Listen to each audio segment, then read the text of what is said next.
এই বছরের দুটো দেখো এমন সময় এসেছে যে আমরা এবার কিন্তু ইফতারে মটরশুঁটি কচুরিটা খেতে পারবে এই টাইমে।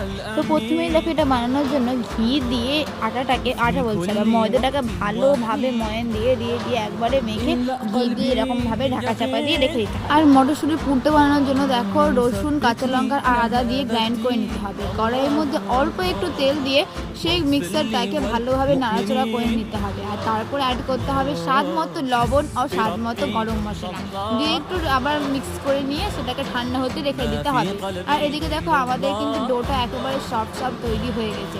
এবার সেখান থেকে লেচি কেটে নিয়ে গোল গোল করে একদম বাটির মতন তৈরি করে নিয়ে সে পুরটাকে ভালোভাবে ভরে দিয়ে মুখটাকে ভালোভাবে বন্ধ করে দেবে যাতে লুচি বেলার সময় না বেরোয়। এদিকে দেখো কড়াইয়ের মধ্যে প্রয়োজন মতো তেল নিয়ে তেল দিয়ে আবার কিন্তু সেই লুচিটাকে ভালোভাবে গোল গোল করে বেড়ে নিতে হবে। আর তারপর দেখো ভাসান তেলে ভাসিয়ে দিতে হবে। আর তারপরে একটু নাড়তে নাড়তে তৈরি হয়ে যাবে ফুলকো ফুলকো আমাদের মটরশুঁটির কচুরি। এরকম ভাবে একই বছরে বাকিগুলো তৈরি করে নিতে হবে। আর দেখো মটরশুঁটি থেকে আলুর দম তো ভালো লাগেই, কিন্তু যারা চা প্রেমী তারা যদি খেয়ে থাকে বা বলে থাকে তারা অবশ্যই জানে এই দুধ চা দিয়ে মটরশুঁটির কচুরি খাবার কি আনন্দ, কি মজা, কি টেস্ট। তাই তোমরা অবশ্যই ট্রাই করো লুচির সাথে এই চা, দুধ চা।